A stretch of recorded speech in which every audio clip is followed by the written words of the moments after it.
Good afternoon, everyone. This is Chris Young speaking to you from the PhotoShelter World Headquarters in New York City.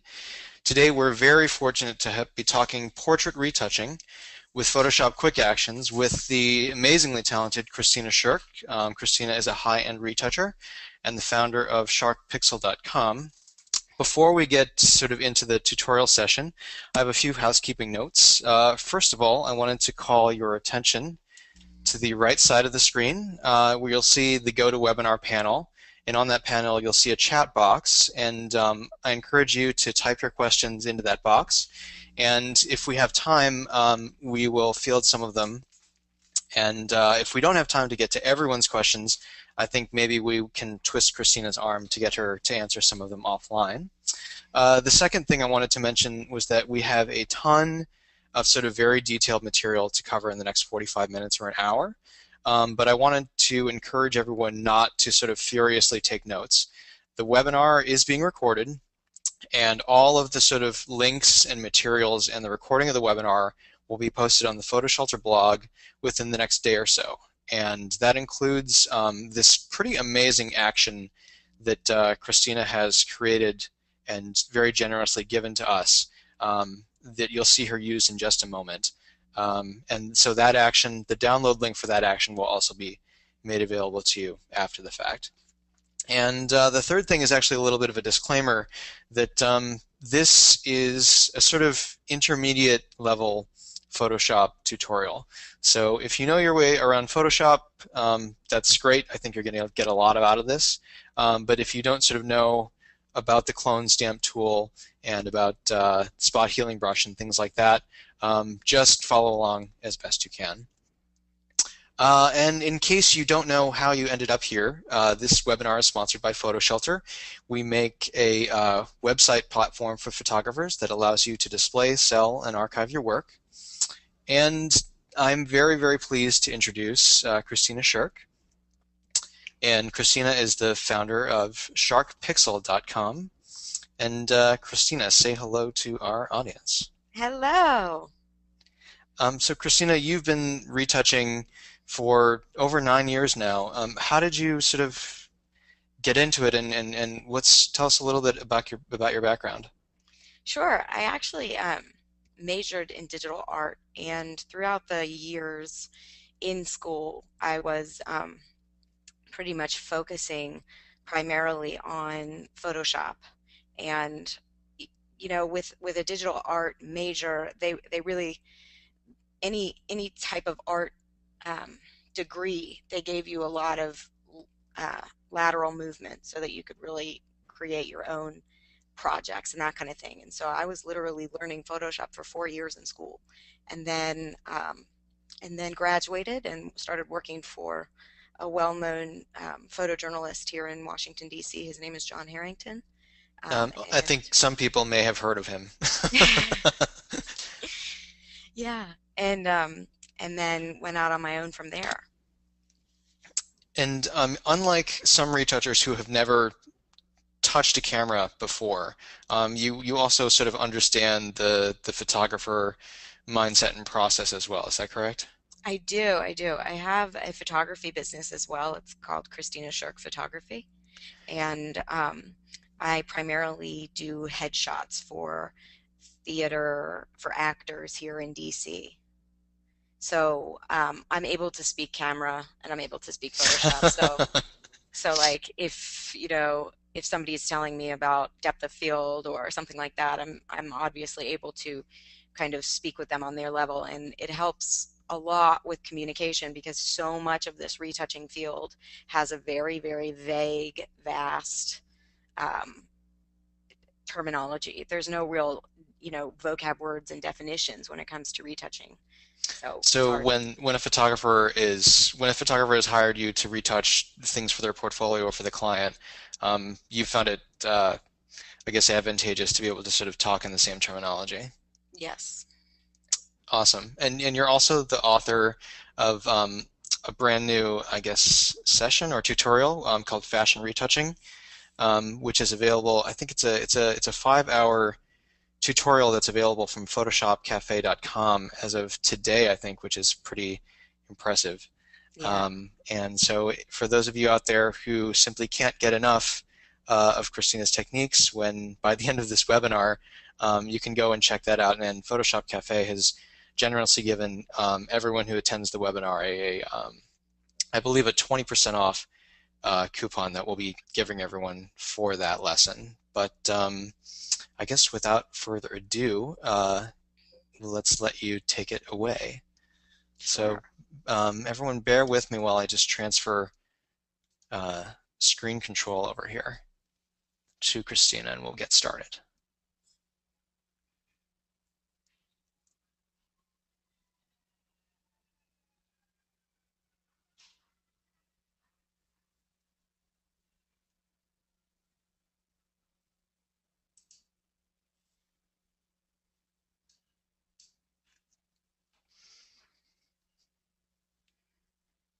So All Kristina, right. you should have control now. Sure. So, so what I want to talk to Kristina, everybody. can you hit the show my screen button? Oh, I already did. Yeah, let's see.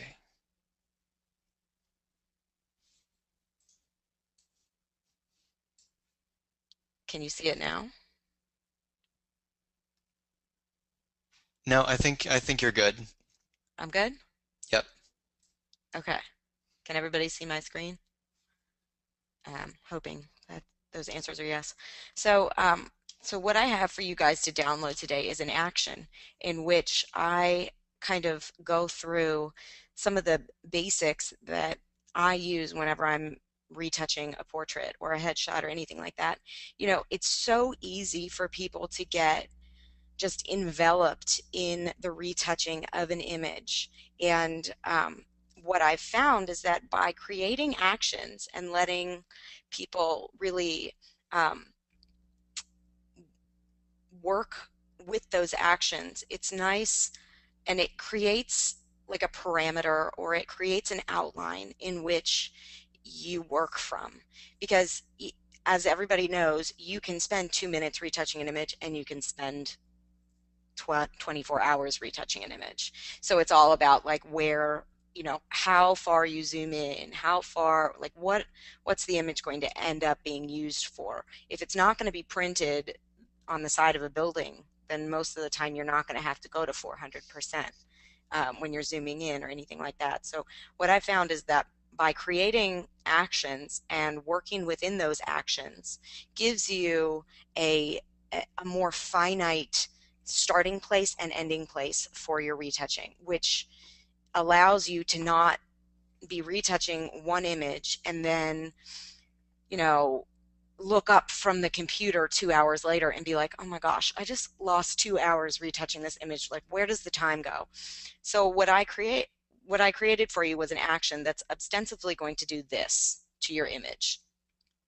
This is your before image, and this is what I've been able to retouch using the action that I created for you, and that you are going to be able to download this action. So I don't want anybody trying to follow along. I just want to show you kind of the possibilities of creating actions and how they can help you in your day-to-day workflow. So before I show you what I did to this image, what I'm going to do is create a more simplified action so that you can follow along with how to create an action from, you know, in Photoshop. So, And Kristina, you're using Adobe Photoshop CS6 for the tutorial, correct, correct? Okay, so correct. just keep in mind as you're following along for the simple steps that some of the things might be different in your version of Photoshop, whether you have 6 or 5, or Sure, even Photoshop elements. sure. And Kristina, would you mind speaking up just a tad? Yeah, absolutely. Awesome, thanks. Is that any better? Yes. Okay, cool. So, so what I'm going to start by doing is creating um, an action. And down here in the bottom of your actions palette, if you guys don't have your actions palette up like I do, you can easily access it from your Windows menu. It's the second subcategory here, actions, within all of the different windows. So make sure that you have your actions um, window up, and see, disappeared. Okay, actions. And I'm going to go ahead and create an action for you by hitting the new action. This is basically the new um, icon for anything. You know, usually people call this the new layer icon, but for this scenario, this is a new action we're making. It's not a new layer. It's just dependent on whether you're in the actions uh, layer, I'm sorry, the actions window, or whether you're in the layers palette, right? So I'm going to go ahead and name this action tone down highlights. And you can set which folder of actions you want the action to be hosted in, or you want it to live in. I'm going to say Christie's actions. And then a function key, sometimes some of the function keys on your website, on your keyboard, will allow you to have a hotkey so that you just press that one button and your action will play for you. I'm going to try and see if I can select, hold on, I'm going to put this in here. I'm going to see if I can select F5 and see if that works. So I'm going to hit Shift and Command, which will be Control if you are on a PC, and I'm going to see if this works. So whenever you hit record, it's going to start and it's going to videotape everything that you do within Photoshop, and it's going to log it so that when you run that action in the future, it's exactly like what you did the first time. So I'm going to go ahead and hit record. And what I want to do now is I'm going to tone down the highlights on her face because I think that maybe they're a little bit hot. Okay, this is just an example on how to create an action.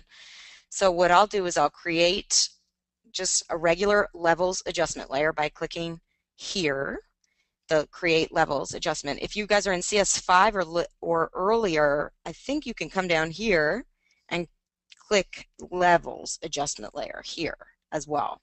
So it's going to create a blank layer.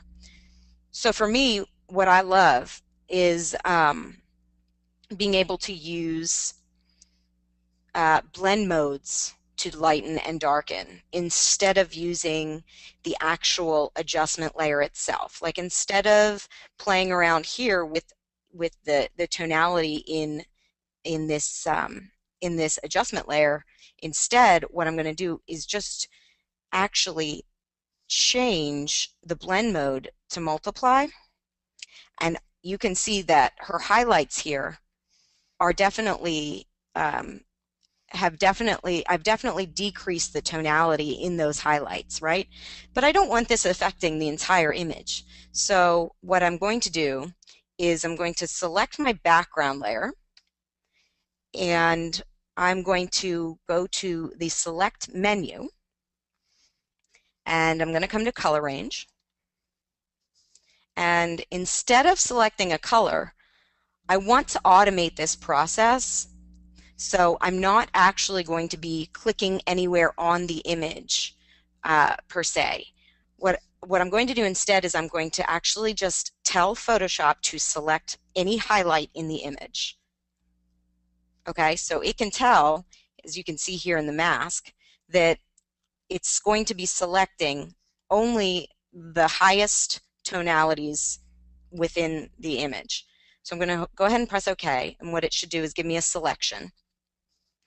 Now, what I'll do is I'll click back on my levels layer, my levels adjustment layer, and I'm going to go ahead and just hit Command or Control I, which will invert that section of the layer. And then I'm going to hit Command or Control D to deselect. And now, if I take this whole mask here and invert the entire mask, you can see that I have the highlighted areas, the brightest areas of the image are coming through that mask, and those are the only places that I'm seeing that darker tone through the through the levels adjustment layer. So if I come over here and just quickly option click this mask, you can see what's shining through, right? White reveals and black conceals when dealing with masks. So you can see that any area that's white in the mask is going to be showing that effect, and anywhere where it's black in the mask is not going to be showing that effect. So I'll go ahead and hit Option or Alt, click back on the mask to make sure that I'm back to my regular screen. That was just an example. And really quickly, what I'm going to do is go ahead and feather the mask that I've created in the properties menu, properties palette. So I'm going to go ahead and feather it to, let's say, 10 or 12. And it's a little bit bright for me, so I will take the opacity of this adjustment layer down from 100%, and I'm going to say, let's put it at 60. Let's put it at 50. So now I'm going to go ahead and hit stop on my action. And what that's going to do is it's going to stop recording on the Photoshop is going to stop recording everything that I've done so far. So I go ahead and press stop, and as you can see here, every single thing that I've done to this image thus far has been recorded by this action, and it's going to be able to replicate everything that I've done so far on any image in the future. And So if Christina, I, um, the reason you're able to do that is because you've used Photoshop's own tools in adjustment layers and masks and selections rather than painting, pixel by pixel on the image. And so you're able, because you didn't do all of this custom painting, you could use this on conceivably any or most images over and over and absolutely, over again. absolutely, that's what's That's so great. great about these actions, and that's what's so great about the fact that you can isolate different tones in the image through the select color range um, through the select color range dialog box. I really like that. So if I go ahead and just delete this, the next time I enter Photoshop and I've got an image that has highlights that are a little too bright, what I'm going to do here is I think I should be able to hit Command Shift and F5, and this action um, will actually just play on my own. So I'm going to try that. Command Shift F5, and the entire action is created. And it took like a millisecond.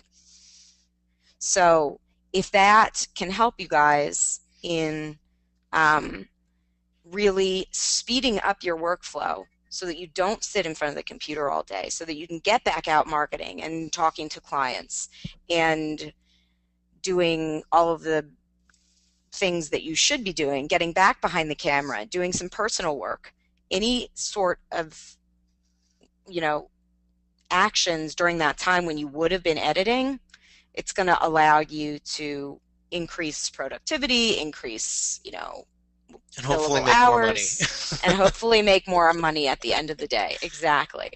So if there are any questions about creating the action, I would love to see if there's anything that I didn't cover or that I should talk about.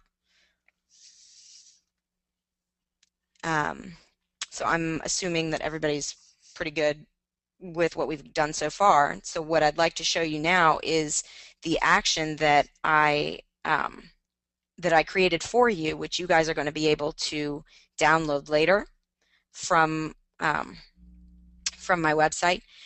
So this action, I'm hoping, should save you lots and lots of time. If I go ahead and close everything up, you can see the before and after that I was able to create by literally just doing some cloning or some healing brush and cloning, and then also um, by just painting in different masks on a layer. So the action that I'm going to create for you, or that I have created for you, that you can then access after the fact is let me go ahead and turn off all of these layers and kind of show you how I built the action. So Christina, I we do start have a pretty good question. Correct me if I'm wrong, but each individual layer in this action can be and should be adjusted to taste on a per image basis, meaning this is one image, this is one client select from this shoot. But let's say you were delivering three final images. You would need to play this action on all three to get a consistent result, but you would still need to go in and individually adjust the levels and the masking and painting on the various layers. correct. When it comes to applying the action to the image itself, not so much the actual, like, I need to be in front of the computer brushing Hmm. in the different masks, but when it comes to adding the action to the image, I can show you how to automate the action so that it's applied to all three of those final selects. Hmm. But when it comes to masking in, yes, what's going to need to happen is, you are going to need that human eye to take a look at the image and see um, what places need to be addressed, what issues need to be addressed. But I've tried to do almost as much of the work as I can for you in the action. So, so the first thing that I did was I created some skin smoothing uh, on on the image, and all of this is automated, even the mask. As you can see, here is the mask that was created using, instead of using going in and painting in this mask for the skin smoothing, what I did was I went to the select menu, I went to color range, and good point. If you have a mask selected, your other options in the select color range menu will not show up. But if I'm on the background layer and I go to color range, then they show up again. So I came down here to skin tones and I selected skin tones from the select color range menu. And that's how I was able to achieve this mask with no retouching whatsoever. So that's already created in the mask for in the action for you. If you feel like one of these layers um, is a little bit heavy, or you feel like you can't see as much detail as you'd like to see, so this is completely unedited at this point. So this is what I started with, and this is what the automated action gives you in terms of skin smoothing. But say you wanted a little bit more skin detail here, you can always drag this layer to the duplicate layer icon, which is also the new layer icon, and it's going to think.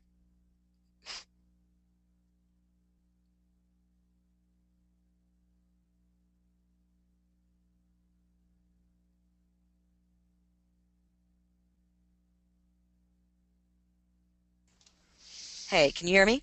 Yeah. So Okay, anytime you duplicate or you want to duplicate a layer to actually build up more detail or more contrast or more lightening, whatever it is, you would just select that layer in the layers panel and drag it onto the new layer icon in the bottom. exactly. So that what that's going to do is it's going to let you play with, the checks and balances per se of what your your skin smoothing is interesting because not only does it need the blurring of the skin tone, but you also need to add back the skin detail. So that's why I've divided the two into skin detail and skin blur. And so what that's going to allow you to do is take each one of those things and it's going to isolate them and make them their own entity. So that then if you need more of one or more of the other, then that can be done for you as well. That's great. So basically, in your action that everyone will be able to download, they'll be able to edit the actual detail of the skin, meaning the texture, Separately. separately from the how should I say, color tonality? The blurring of the skin, yeah, skin tonality. Got it. So by That's isolating those fantastic. two, so you can see here that the skin detail layer was copied. And I went ahead and, if for some reason you think, oh, there's not enough detail there, let me just go ahead and copy that layer. You can do it that way, or you can play around, or if the skin blur is too much, what I've created is I've done it non-destructively. I've done the blur non-destructively. So this little two box icon here, if you come down and you click on this surface blur, you will be able to edit the amount of blur that goes into that layer because I've created it with the smart filter instead of regularly blurring the layer, which would be destructive. So So if I afterwards, when I go and download the action and install it into my copy of Photoshop, if I want more skin blur than Christina likes it, I can just go in and tweak that myself. absolutely. Great. Absolutely. And I've also created a fixed redness layer there, which will get rid of some of the redness in the skin. Hopefully you guys can see that if I toggle on and off the eyeball. So that's the skin smoothing area aspect of the action, which alone is a vital part of anybody's workflow. And And when you say skin smoothing, you don't actually mean that detail. When a lot of retouchers do skin smoothing, and I know this from personal, having worked with a few that didn't do it sort of quote unquote correctly. When you don't actually mean that you're losing detail, you're smoothing it out. You simply mean that the way you're doing it here, all of the detail is preserved while still giving a more uniform fashion or appearance to the skin. Is that correct? correct. So by doing that, the way that I did that was to use a high pass layer and then to take that high pass layer. Let's see if I change the blend mode here.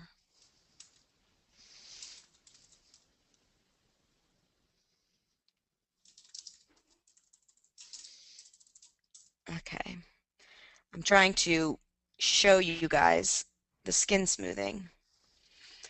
So if I've got it on normal, oh, that's why. So this is the layer that I use to pull out and suck out the detail from those pores so that I could later apply it back to the image, even though the skin tone underneath it was going to be fixed and blurred. So I'm dividing the pore structure and the skin detail from the actual blurring of the color and the tone of the skin itself. So if I go ahead and hold down my Option or Alt key and come back here, this is going to make the skin detail layer only apply to what's visible in the skin blur layer. So I'm going to go ahead and do that, and you see this little arrow that comes up here. And then that's all hidden within this skin mask. And I want to make sure that this layer is back on soft light because that's what the action has. Okay. So then this is going to be an area where you will have to do a little bit of, you know, using the healing brush and that kind of thing.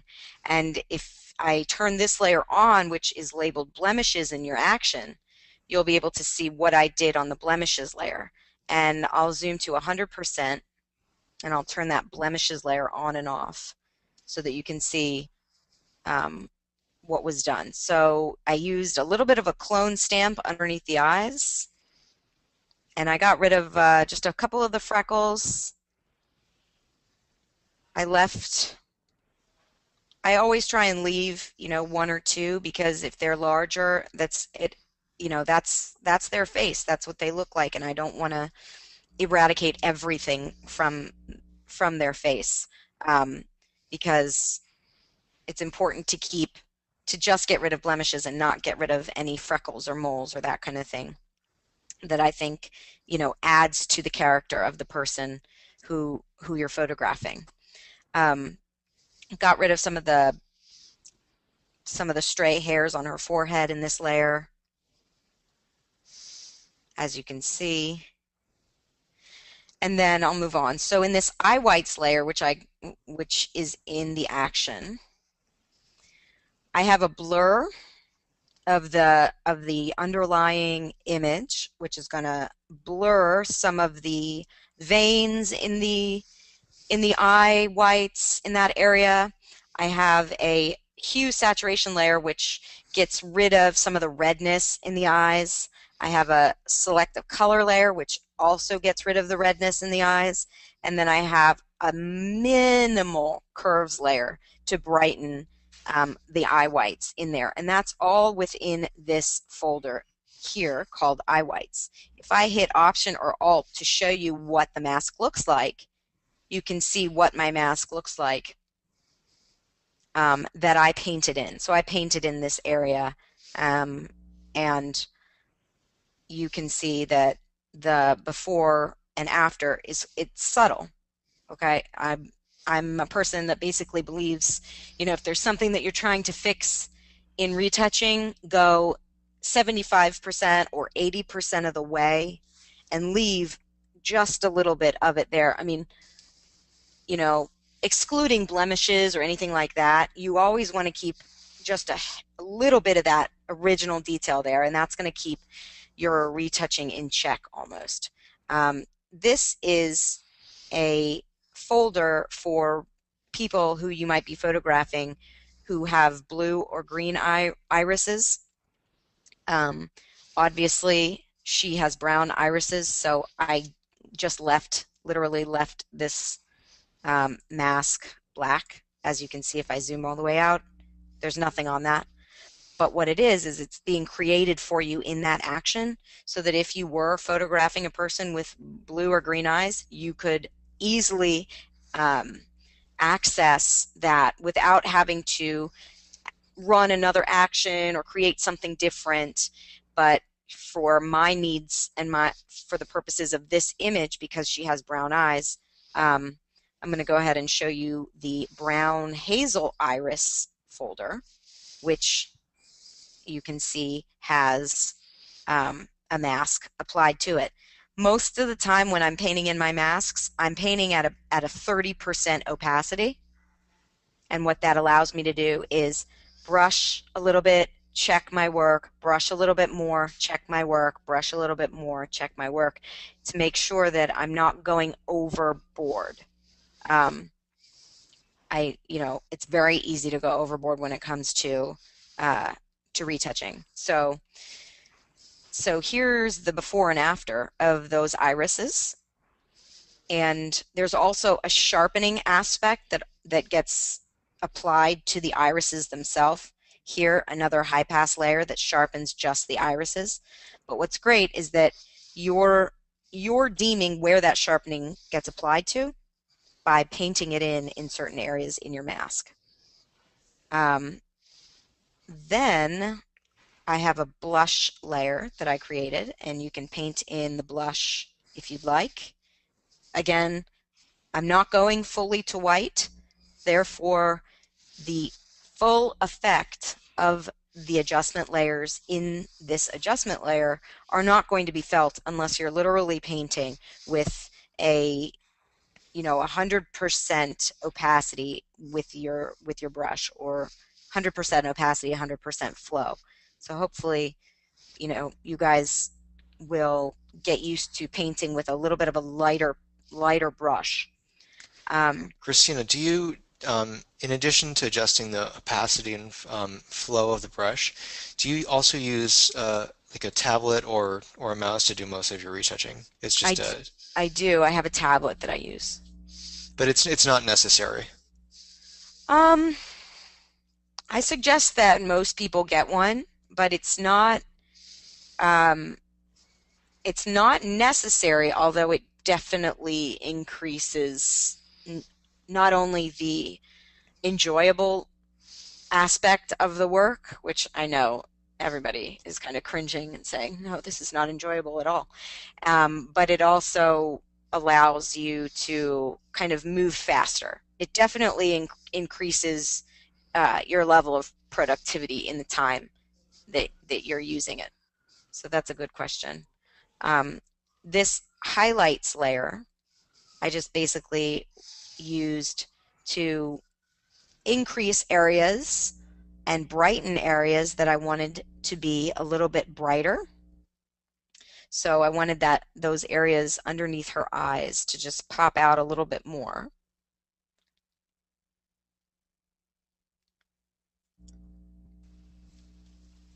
And and then I have a contour layer as well, which is, if you paint it in, you can really create some more depth to the image. And I'm hoping you guys can see as I click on and off these layers Yeah, what that looks fantastic. I mean, your eyes are really starting to pop.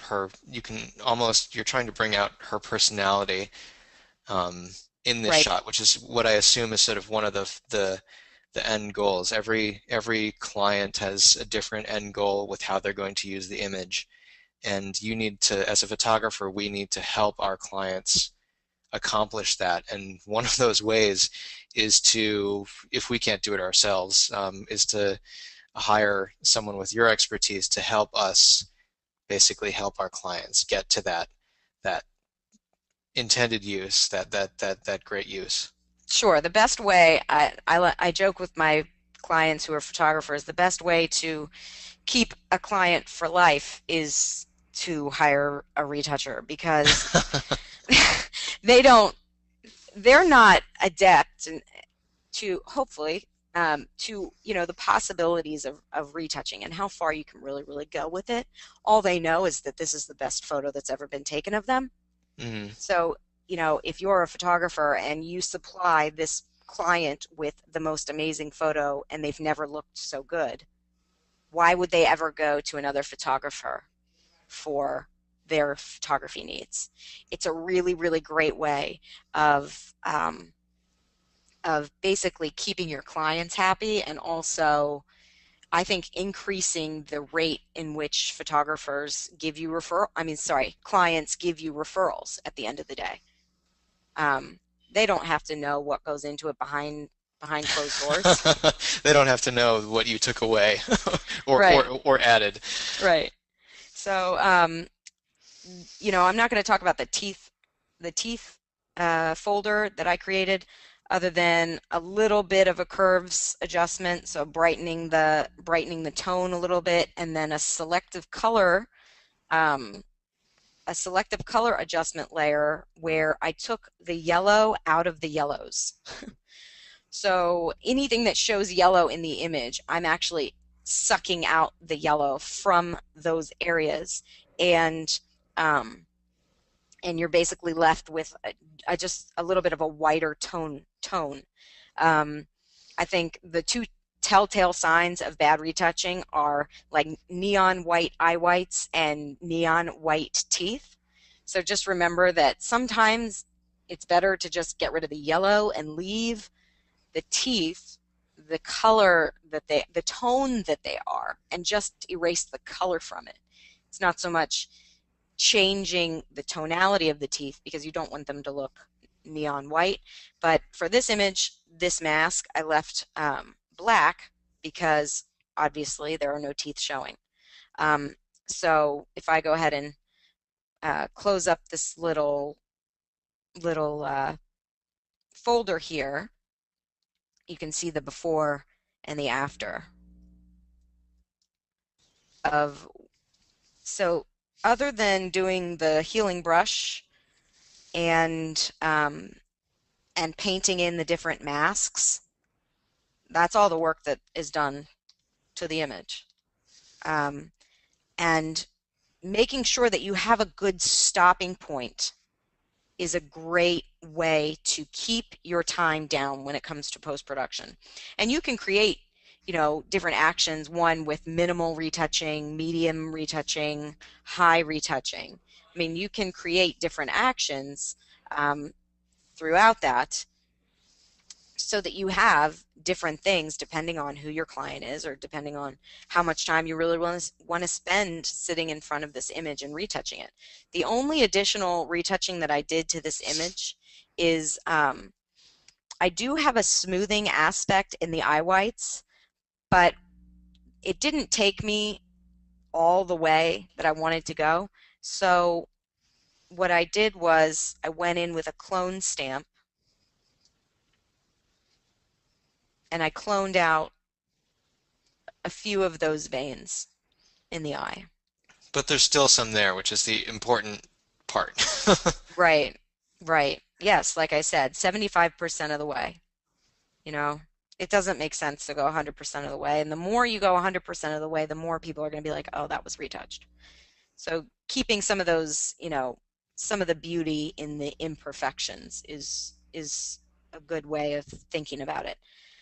The only note that I have that if you are going to take notes, I would recommend is that the way the action comes, the highlight and the contour um, adjustment levels, adjustment layers that I created for you, they actually start out with about a 35 or a 40% feather on the mask in this properties layer palette here. And sometimes, depending on the processor that you're using in your computer, if you're painting on a mask that already has this feather applied to it, it's going to really slow down your retouching.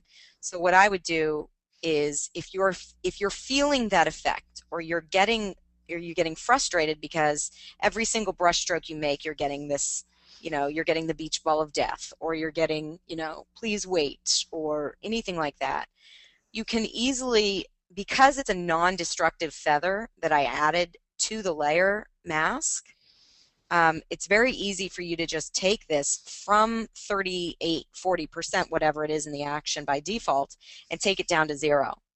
And then if you did have, say, okay, this is an example. So I'm going to be painting with my brush tool at, let's just say 60%, and I really wanted to make sure that she had a nice highlight on the edge of her nose here. So obviously you're not going to leave your layer mask like that, but if I go ahead and Option or Alt click on this mask to preview the mask, and then I go back after the fact and feather it, you're going to you're not going to be able to see the brush strokes that you made on that layer because you're just feathering it out and you're making it kind of mesh into the rest of your image. Obviously, I'm going to go ahead and move backwards on that. That's just to show you an example of the feather capability that's now available in the properties menu. And I think it's also available in CS5 as well. So that's good to know. The problem is the properties menu doesn't come up by default. So if you're just in your default workspace in Photoshop, you're not going to see it. So you want to pull that out. And you can access that through the same window menu that I showed you before, right down here, Properties.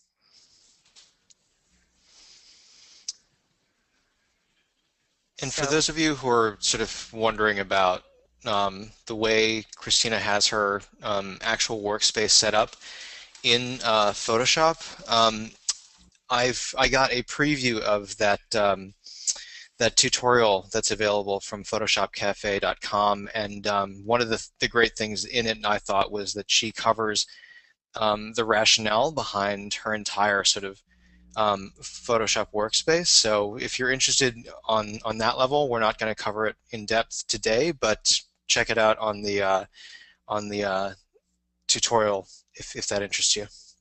And I think you can also actually create your own custom workspaces. The the option I think is new workspace. I think you can go through and you can arrange stuff and then you can save your own workspace. So you can say, I'm going to have one that's a Shark Pixel workspace and I'm going to have another that's a Kristina Sherk photography workspace. So depending on the work that you're doing that day, you can switch about and make sure that everything that you need for that certain, like if you're doing layout for a wedding album, say, you could have one that's a layout workspace, or you could have one that's a beauty retouching workspace, so that all of the different applicable layer windows that you need to have up for that specific type of work is available and readily available for you, so that you don't have to come back and keep customizing your workspace every time. If you don't have the characters you know window up or something like that, the more you can uh, automate the different things that Photoshop lets you do, the less time you're going to spend really, retouching it, retouching, sitting in front of the computer, bashing your head against the screen. I don't know. Um, so that's the action that you are going to be able to download, and you can use it, you know, on any image that you like. And hopefully, what it's going to do is create, an outline for you to stick within when you're retouching, so that you have a definitive end point of what you're going to try and do to the image. Um, so if I just go ahead and take this additional retouching layer and go ahead and put it right there, then I can show you the before and after of what that action did, what I was able to achieve. And, once you get really good at painting in those masks, it's really not going to take you that much time, which is awesome. So, Christina, um, how quickly are you able to get through a headshot like this? with the action, Assuming it's, this young person obviously had fairly good skin and she had a little bit of makeup to begin with. Assuming sort of it was shot clean and the client was in good in good shape, for lack of a better term. um, I probably spent about 15 minutes on this. Oh, that's great. So, yeah, I mean, the quicker people can pick up masking, the quicker it's really going to go, because everything else is pretty much done for you in the action. And I tried to do as much of it as possible within the action and automate as much of it as possible, so that you wouldn't be sitting in front of your computer, you know. So Chris has been kind enough to let us take a look at one of his images, which is awesome, by the way. Um, and I've applied the action uh, to his image. So what I want to show you guys right now is just the before and after of all of these all of these things. Obviously, I haven't gotten all of the way finished with it, but it's a good starting point for me. Um, and I'm gonna do a lot more to it as we move on. But um, just for right now, an example of what I wanted to show you quickly is that by default, the mask that I was given for this image through the select skin tones automated process is this. And as you can see, the mask is bleeding over into some of the oranges and reds in this diver's cap, and also some of the oranges in the lips. So I don't really want smoothing on that area. Um, so if I go ahead and turn this on and off, you guys should be able to see the smoothing being applied to those yellows and reds. You see it? Yeah, so that's eating detail that you would of course want to preserve because that's part of the shoot. Right, exactly. So what I did was I went ahead and I duplicated this folder and I cleaned up the mask a little bit. So this is the new mask that I And created. by cleaning up, you just mean you're painting black where it went too far Yes, and painting white where you wanted it to go. right. So this is the mask that I got from the action, which is like 85% of the way there. All I had to do was really go through with a lasso tool and a little bit of the brush tool to clean up the areas that I wanted white and to clean up the areas that I really wanted black.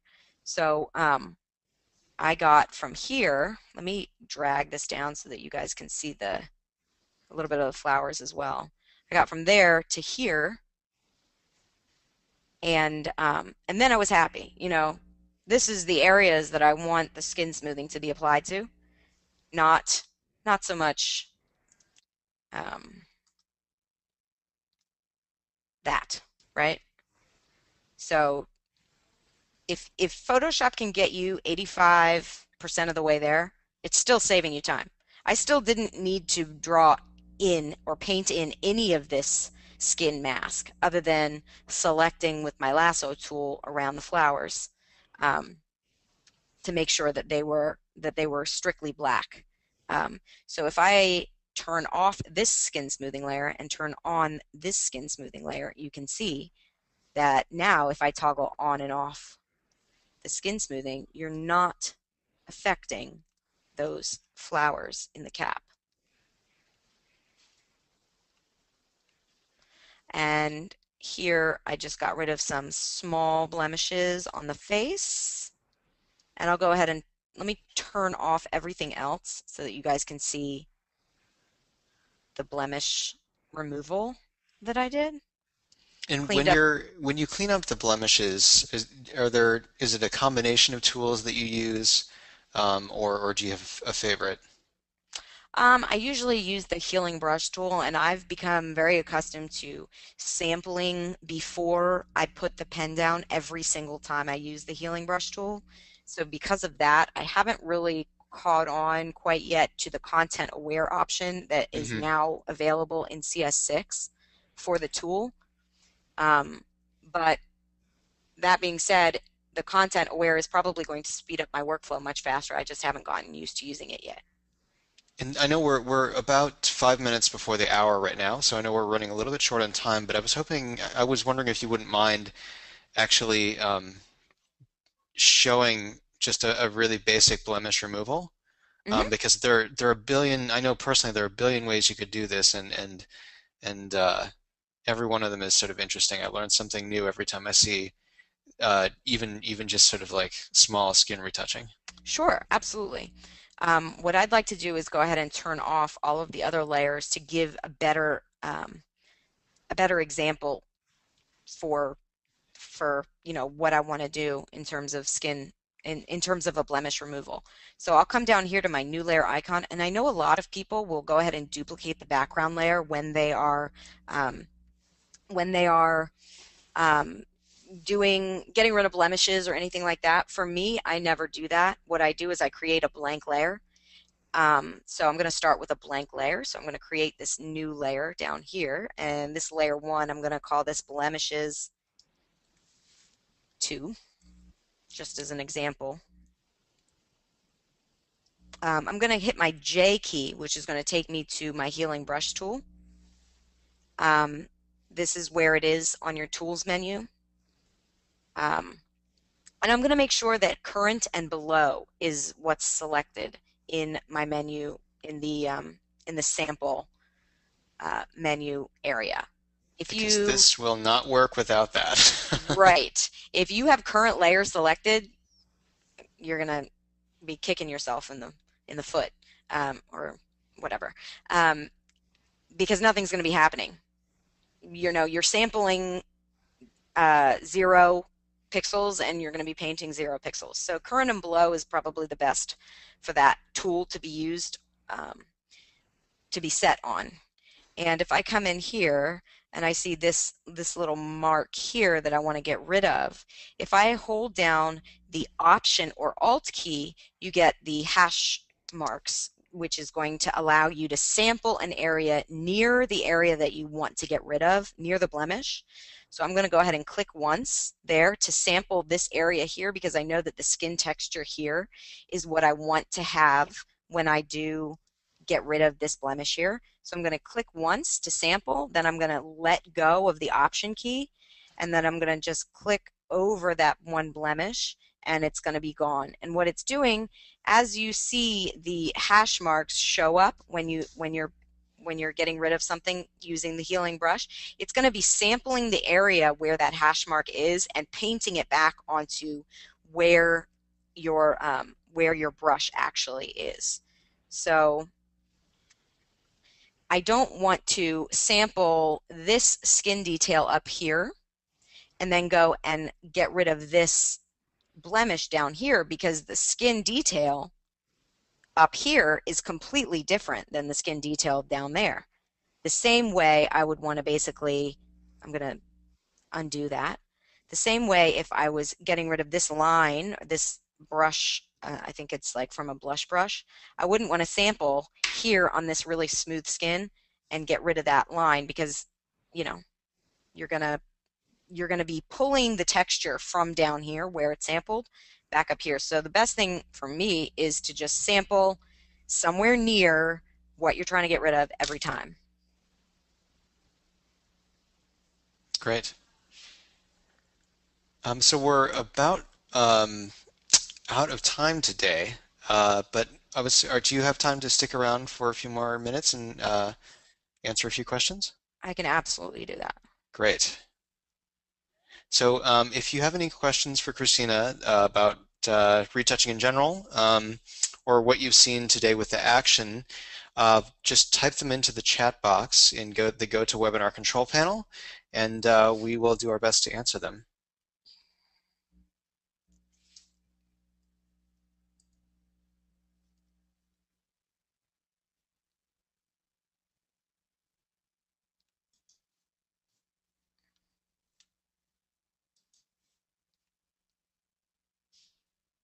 Should should I be looking for the questions?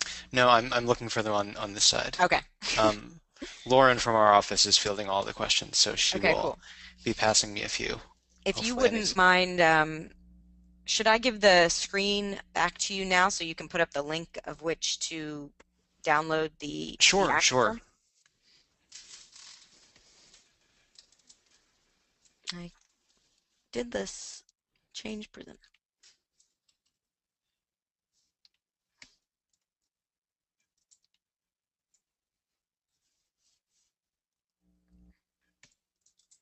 So while we're waiting for questions, let's see.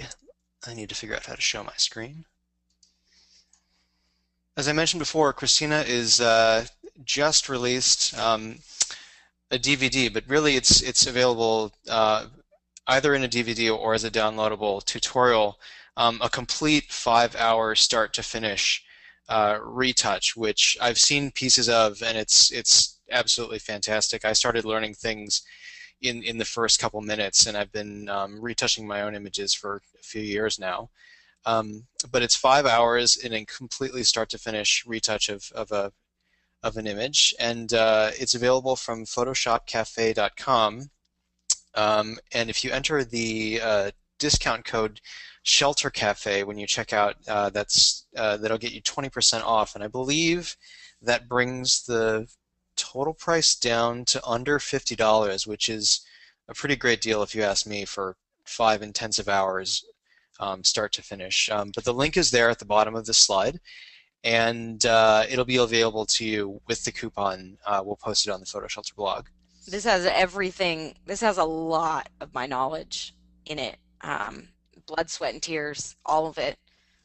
You know, my reasoning behind retouching, my rationale, what I think, stories. I mean, it's a lot of information jam-packed into. It's actually a more like an 18-hour retouch that we've basically sped up lots of parts of it where you don't really have to watch me dodge and burn for 4 hours, but you still are able to learn the the techniques behind it. And I mean, at that price point, that's a real steal. And you can find Kristina online at sharkpixel.com and on Facebook, Facebook.com/sharkpixel. And to download the action, again, drop your pens. We'll make this link available on the blog. To download the action that Kristina has demoed today, go to sharkpixel.com/photoshelter-action. And we very much thank you, Kristina, for being so generous of your time and your expertise today. And if you're interested in coming back for a webinar any other time, we'd love to have you. For those of you out Great. there, PhotoShelter webinars, we do pretty much new series of webinars every single month, and those are available on the website, the link below. So thank you so much, Kristina. Yeah, no problem. Thank you guys.